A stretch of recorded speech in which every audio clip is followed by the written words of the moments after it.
नमस्कार, मैं बबीता कुमारी, assistant professor BEd department, महिला कॉलेज चाईबासा।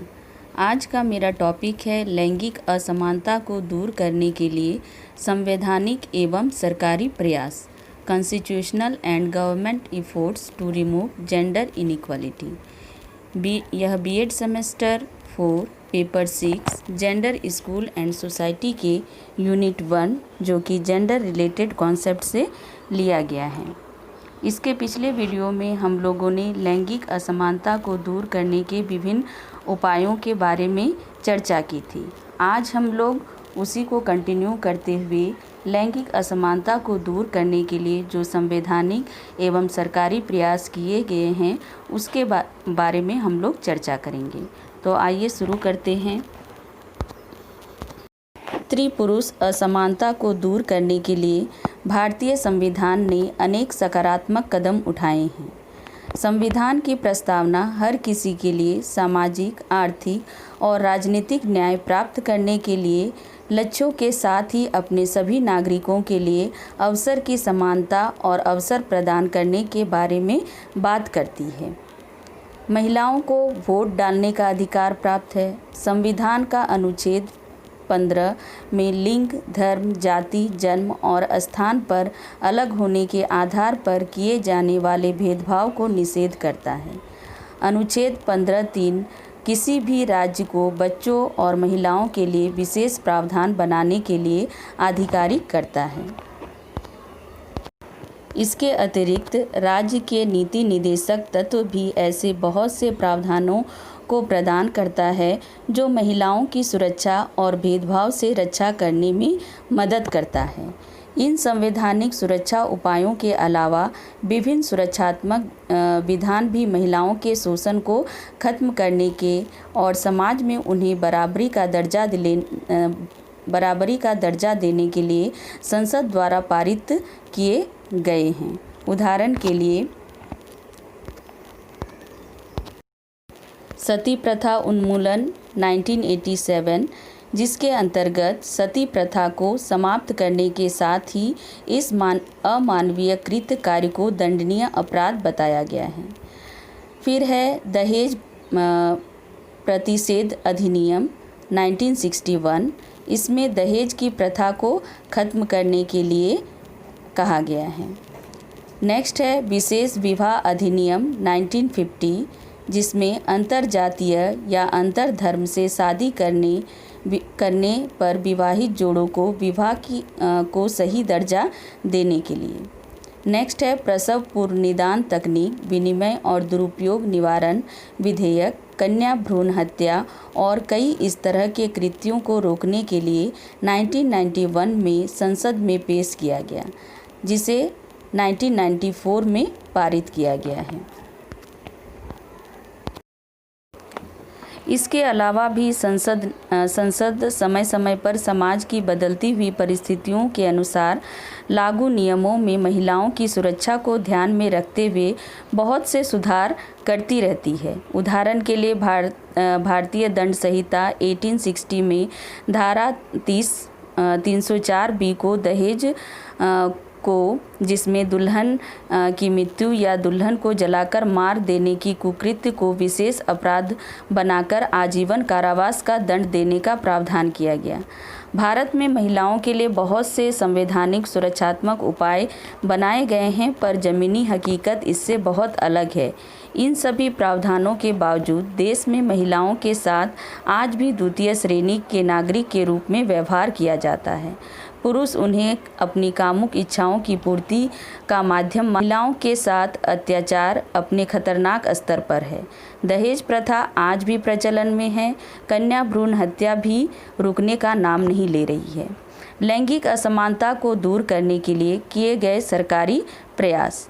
महिलाओं के विकास के लिए सरकार ने कुछ योजनाओं जैसे बेटी बचाओ बेटी पढ़ाओ, उज्ज्वला योजना, सुकन्या समृद्धि योजना और कस्तूरबा गांधी बालिका विद्यालय योजना आदि की शुरुआत की है।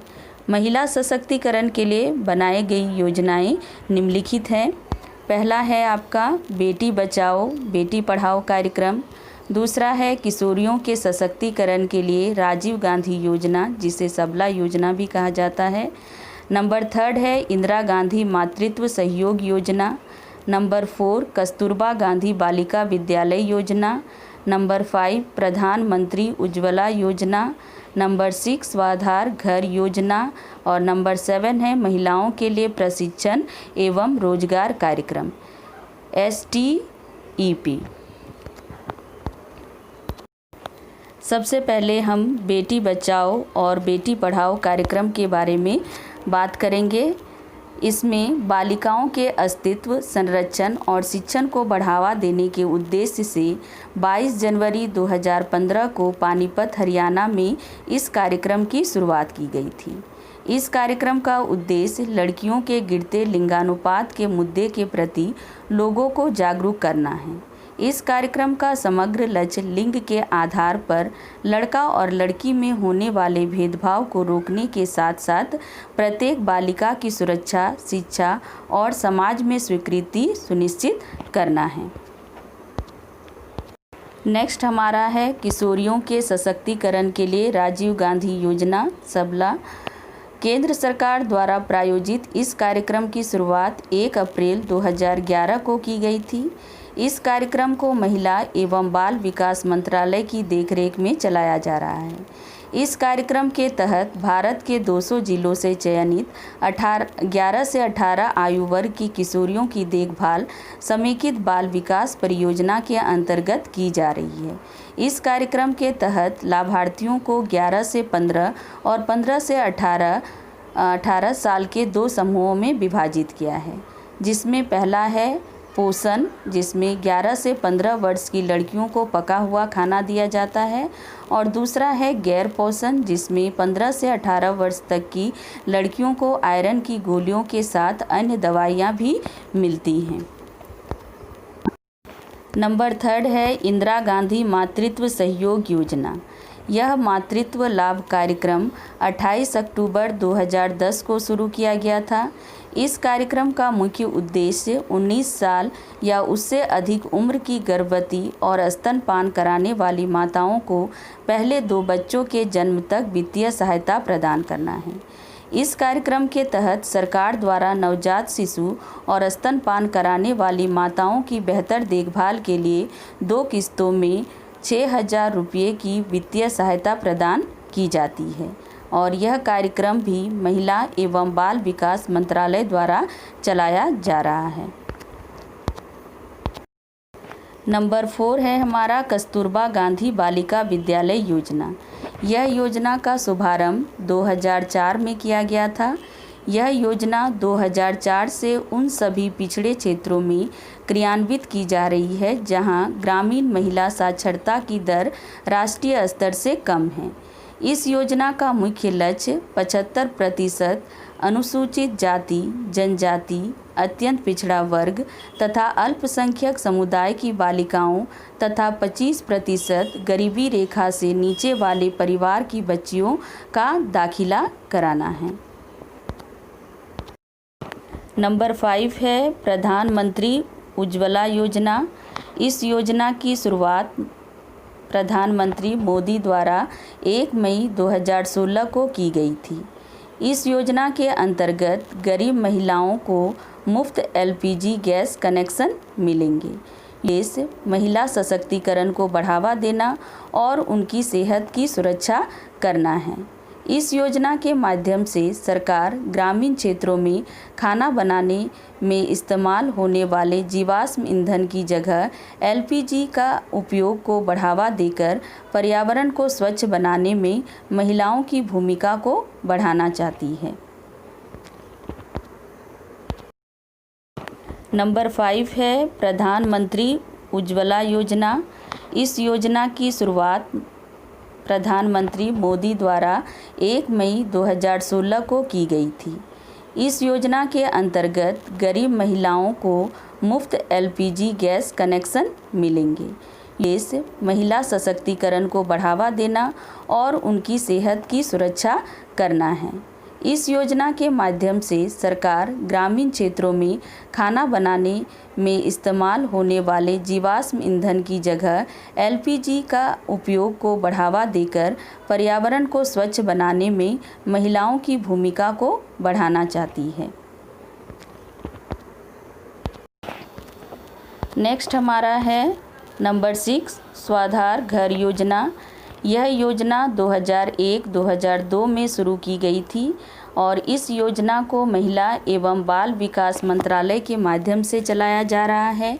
इस योजना का उद्देश्य वेश्यावृत्ति से मुक्त महिलाओं, रिहा कैदी, विधवाओं और तस्करी से पीड़ित महिलाओं, प्राकृतिक आपदाओं, मानसिक रूप से विकलांग और बेसहारा महिलाओं के पुनर्वास की व्यवस्था करना है। इस योजना के अंतर्गत विधवा महिलाओं को भोजन एवं आश्रय, तलाकशुदा महिलाओं को कानूनी परामर्श, चिकित्सा सुविधाओं और महिलाओं को व्यावसायिक प्रशिक्षण जैसी सुविधाएं प्रदान की जाती है। इस योजना के माध्यम से महिलाओं को अपना जीवन फिर से शुरू करने के लिए शारीरिक और मानसिक मजबूती प्रदान की जाती है ताकि वे अपने पैरों पर खड़ी हो सके। नेक्स्ट है हमारा महिलाओं के लिए प्रशिक्षण एवं रोजगार कार्यक्रम, support to training and educational program for women's. इस योजना की शुरुआत 1986-87 में केंद्रीय योजना के रूप में की गई थी। इस योजना को महिला और बाल विकास मंत्रालय से चलाया जा रहा है। इस योजना का मुख्य उद्देश्य महिलाओं को कौशल विकास कराकर उनको इस लायक बनाना है कि वे रोजगार या उद्यमी बनने का हुनर प्राप्त कर सकें। इस योजना का मुख्य लक्ष्य 16 वर्ष या उससे अधिक की लड़कियों या महिलाओं को कौशल विकास कराना है। अतः इस प्रकार हम कह सकते हैं कि संवैधानिक सूची के साथ साथ सभी प्रकार के भेदभाव या असमानताएं चलती रहेंगी, लेकिन वास्तविक बदलाव तो तभी संभव है जब पुरुषों की सोच को बदला जाए। ये सोच जब बदलेगी तब मानवता का एक प्रकार पुरुष के साथ समानता का व्यवहार करना शुरू कर दे, न कि उन्हें अपना अधीनस्थ समझे। यहाँ तक कि सिर्फ आदमियों को ही नहीं बल्कि महिलाओं को भी संस्कृति के अनुसार अपनी पुरानी रूढ़िवादी सोच को बदलना होगा कि वो भी इस शोषणकारी पितृसत्तात्मक व्यवस्था का एक अंग बन गई है और पुरुषों को खुद पर हावी होने में सहायता कर रही है। हम केवल उम्मीद कर सकते हैं कि हमारा सहभागी लोकतंत्र आने वाले समय में पुरुषों और महिलाओं के सामूहिक प्रयासों से लिंग असमानता की समस्या का समाधान ढूंढने में सक्षम हो जाएगा। मैं आशा करती हूँ कि इस वीडियो के द्वारा छात्र अब सरकार द्वारा एवं संविधान में जो लैंगिक असमानता को दूर करने के लिए प्रयास किए गए हैं उनसे भली भांति परिचित हो गए होंगे। हम लोग नेक्स्ट वीडियो में मिलते हैं, तब तक के लिए धन्यवाद।